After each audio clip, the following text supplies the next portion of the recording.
Now at 5, a look at the latest building permit numbers in Joplin. Plus, how a surplus clothing sale in Carl Junction is benefiting children in the foster care system. And the Supreme Court hears a case involving access to a commonly used abortion pill. I'm Willie James Inman outside the court as the nation waits for word from the justices about what happens next. The 4 states' most watched news starts now. Joplin seeing its usual spring building boom. This is KOAM News at 5. I'm Dow Quick. Joplin reports March building permits in the city amounted to about $7.4 million. That's nearly $2.5 million more than the previous month and in line with the typical spring building season.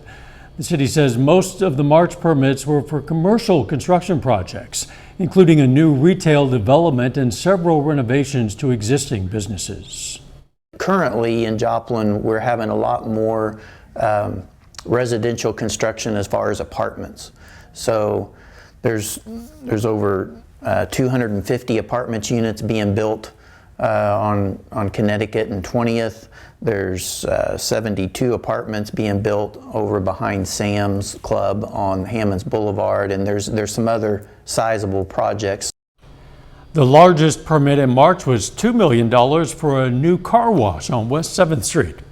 The Christian Church of Carl Junction is holding a clothing surplus sale to raise money for kids in the foster care system. The church operates a caring closet as a way for people to donate clothes for kids in foster care, but they end up with a surplus every year, so they hold sales where each item is 25 cents. The money goes toward their ultimate goal. Well, a lot of things that we need here lately has been for those teens. A lot of times we don't have the clothes for teens, so adult sizes. A lot of people don't think, well, foster kids don't need those, but we have a lot of teens in care, and so sometimes getting those adult items donated are very useful. Church typically holds 2 of these sales a year, one in the spring, one in the fall. Downtown Pittsburgh is busy with vendors and artists today as the city hosts its Spring Art Walk. KOAM's Cale Chapman is there and joins us now live. Hey, Dow, we're down here in Pittsburgh, Kansas at the Pittsburgh Art Walk, and I'm here with Krista Cunningham, the president of the Arts Council. Krista, can you tell us a little bit about what's going on down here today? Right, so today we're having a fine arts festival, Pittsburgh Art Walk. We've been doing this for 17 years now. We have over 100.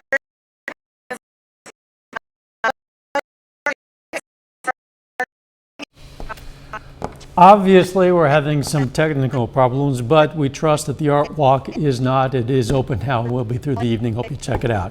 Let's check in with Chief Meteorologist Doug Heddy now to find out what the weather's going to be like for tonight and into the weekend. Well, it turned out to be a pretty good Friday for us today. A little bit cooler than what we have seen, and it's going to get colder as we go through the next couple nights. We have a freeze watch in effect. This is tomorrow night into Sunday morning, mainly areas along the north of I-44, but besides that, we look pretty good. We have pretty much clear skies across the region. We do have a couple little waves, weak waves, back to our west that are going to give us some clouds and maybe even a sprinkle as we get into Saturday, but in general, it looks okay. All right, 65, Nevada 67 in Anderson, Miami 67, Pittsburgh 65, Chanute is sitting at 67 degrees. If you're heading outdoors this evening, sliding back through the 60s, 50s, 40s, eventually into the upper 30s later on tonight. So a chilly weekend. The freeze watch stays chilly next week. Rain chances by Monday. We're going to break it all down for you here in a bit. All right, we'll see you then. The Supreme Court has a self-imposed deadline of midnight tonight to decide the fate of an abortion pill. Its first major questions on the abortion issue since overturning Roe v. Wade last year. Reporter Willie James Inman has more details from the Supreme Court. A handful of anti-abortion demonstrators held up signs outside the Supreme Court as the justices consider whether to keep a commonly used abortion pill available nationwide. We're here because we care about the outcome of this decision. Earlier this month, Judge Matthew Kaczmarek, a Trump appointee, blocked the FDA's approval of mifepristone, pulling one of 2 drugs used in medication abortions from the market. An appeals court later voted the FDA's approval of the pill should stand, but imposed tighter rules on how the drug is prescribed and dispensed. The White House says it is prepared to continue to fight for abortion rights no matter how the justices rule. Democrats are also waging a battle in Congress, trying to make access to abortion the law of the land, but they've made little headway. We are in control, quote unquote, of the Senate by 2 votes on a good day, where the Republicans control the House of Representatives. The notion of a legislative fix doesn't reflect the political reality of the Congress that we're facing. Republican-controlled houses passed national abortion bans in 2013, 2015, and 2017. The House will be in order, but say they're not trying to do so again this year. It works through committee. The Supreme Court has made that decision. It goes to the states. The states will take up that issue. The issue is already front and center for many headed into the 2024 campaign. Willie James Inman, CBS News, the Supreme Court. Florida is the most recent state to pass new abortion laws. Florida Governor Ron DeSantis, a potential GOP candidate for president, signed a 6-week abortion ban into law last week. It appears President Biden wants to spend another 4 years at the White House. The president has reportedly signed off on a plan to formalize his intentions to run for re-election. 4 sources familiar with the situation say a video announcement about another White House bid could be released as soon as Tuesday. With a growing threat of a civil war in East Africa, the U.S. is making plans to evacuate Americans if necessary. The State Department confirms 1 U.S. citizen has died in the violence in Sudan that broke out nearly a week ago. The civil war is between 2 Sudanese army generals fighting for control of the country. The Pentagon is preparing military forces in the region for a potential rescue mission. Still ahead, putting pollution to work. Turning pollution to power. I'm Jared Hill in Brooklyn with how a startup is trying to build a more sustainable future, literally out of thin air. And next in Health Watch, what the latest CDC numbers show about dietary supplement use among Americans. Topping today's Health Watch, more Americans died of stroke during the pandemic when compared to pre-pandemic years. But a new study analyzing CDC data found the effect was more significant for Black Americans. The death rate among Black adults was 22% higher than among white adults. Researchers say the racial disparity widened during the pandemic. Among kids aged 10 to 19, suicide attempts by self-poisoning jumped 30% at the start of the pandemic. A study published by the CDC found a 73% increase among younger children aged 10 to 12. Over-the-counter drugs like acetaminophen and ibuprofen were used most often. Researchers say it's more proof that suicide prevention efforts need to start early. Multivitamins, fish oil, herbal remedies. If you're like most people, you probably use some sort of dietary supplement. Astrid Martinez breaks down the latest numbers from the CDC. New research shows the use of dietary supplements is more and more common in the U.S. About 60% of adults and 35% of children and teens have used at least one dietary supplement in the past 30 days. 15% of adults report using 4 or more dietary supplements. More women use supplements than men, and the use is highest among white people compared to other groups. The CDC data also shows that multivitamins and vitamin D are the 2 dietary supplements that people report using the most. While dietary guidelines recommend that we get our nutrition mostly through foods, doctors say supplements may benefit certain groups, including older adults, pregnant women, and babies who are breastfeeding. Experts caution that we should monitor our intake of nutrients from food and from supplements because too much of a certain vitamin, mineral, or herb could lead to negative health effects. Astrid Martinez, CBS News, New York. Dietary supplements are a multi-billion-dollar industry. In 2020, consumers spent more than $21 billion on supplements containing vitamins and minerals. Researchers from New York University say gray hair is caused by stuck stem cells. These specific cells typically mature to give hair its color, but as the time goes by, these cells can get stuck and stop their progression to be able to give pigment. That's when hair turns gray, or starts to anyway. Now researchers are trying to further look into whether these trapped cells can be reversed, which could start creating pigment for hair again. And that is a look at today's health news. A little bit later, why several states are asking Kia and Hyundai to recall thousands of their vehicles. Plus, we're going to cool down even more as we go into the weekend. We're going to look at that coming up.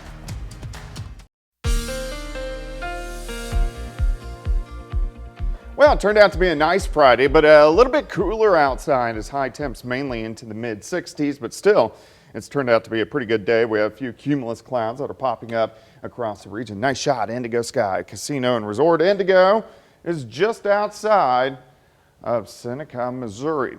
Look at our temps. It is pleasant, but earlier this week we were mid 80s, pushing 90 degrees, 66 in Stockton, Anderson, 67, much of the same in Carthage. We have 68 in Veneta, 67 in Chanute, also in Neodesha. Looking outside 7th and Range Line. Looks great. 67 west northwesterly winds, a little breezy at about 20 miles per hour. Humidity is bone dry at 21%. And you can see those winds have picked up a little bit over the past few hours. So sustained winds, kind of about 10 to 15. And we are getting a few little gusts out there in that 20 to 25 mile per hour range. And it's going to be a little bit breezy as we go into Saturday as well. We'll have these northerly winds with gusts right around 15 to 20 miles per hour. All right, through the evening hours, if you're getting outside, we're going to slide back through the 60s, 50s, 40s, eventually upper 30s later on tonight. So kind of chilly across the region, but we look pretty good. You can see a few little showers popping up on the radar in our western counties, not reaching the ground.